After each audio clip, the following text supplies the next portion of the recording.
And thank you.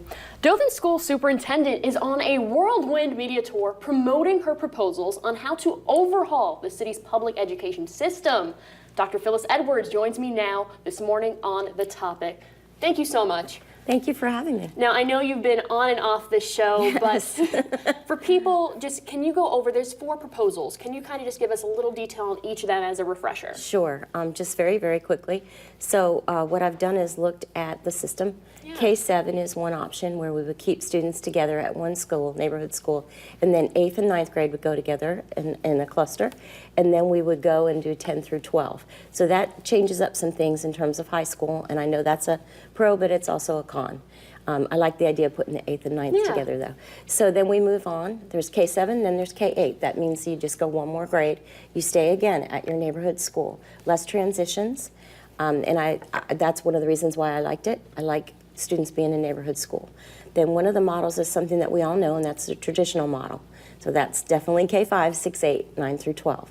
And then the last model is really sort of a mixed model, and it's based on the sizes of the schools and where they are located. So some schools would be K-7s, other schools would feed into campuses, and then of course you would have your 2 high schools be the same.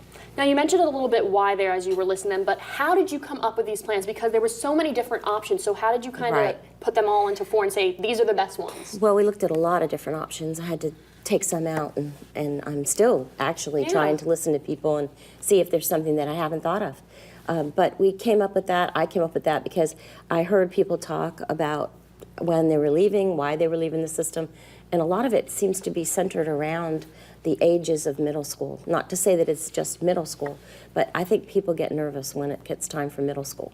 And so they tend to take their children somewhere else. Well, we want to bring the children back. So one of the things I was thinking is, well, why don't we put the children together and keep them for longer periods of time? They're more self-contained. Yeah. It's really more of an elementary model. Some people like me went to school that way. You know, you don't have to go to school K-5. You could have perhaps done a K-6, a K-7, or K-8. So I just tried to think a little bit differently. Now, as you mentioned, thinking a little bit differently, and you just said that you're looking at people's responses, whether they're emotional or not, seeing if there's something that you haven't thought of. So with that being said, since you only have 4, but there's still time here for the voting and whatnot, is there a possibility that there could be another option, like a number 5? I have to see what the board says. So the board has only heard this once, and they haven't had the opportunity to even talk together out loud at a public meeting amongst themselves. So it's possible as we start to discuss that a different option or a different solution might come up. And of course, as I read through the comments, I am also looking to see what the deep detail is. You know, of course, there is a lot of emotion into it because these are children, you know, it's parents. Parents are most concerned and should be about their children, and going to school is a key part of that.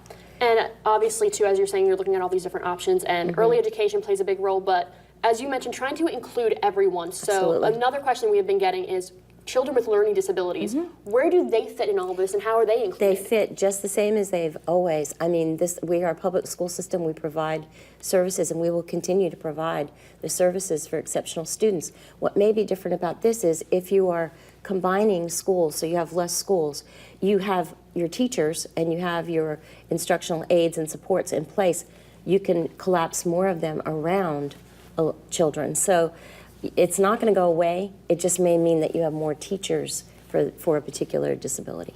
And obviously, with comes change, there comes a lot of worry or just anticipation. So what do you want to tell those parents or children who are just worried about going forward? Well, first, I am a parent, so my daughters are older. But what I would like to say is if parents will just stay calm and realize that this is a process, because your children are basically watching you. And I know when we were in Flagler County, it was the fastest growing county. And my children were rezoned almost every year because new schools had to be built. My children were fine. It was me. I was concerned. So I think if parents can stay calm, this is a process. And I don't expect the board to take up this action until November. Meanwhile, at the end of September, there'll be time for people to come and talk. And so it is like a trial and error? It's out here. Well, it's a good plan. It's a good solid plan with detail. But we have to move along and adjust as we're hearing from folks, because it's a combination of what I'm telling folks that needs to happen in some way, shape, or form, the board's understanding of the community, and the community and parents themselves.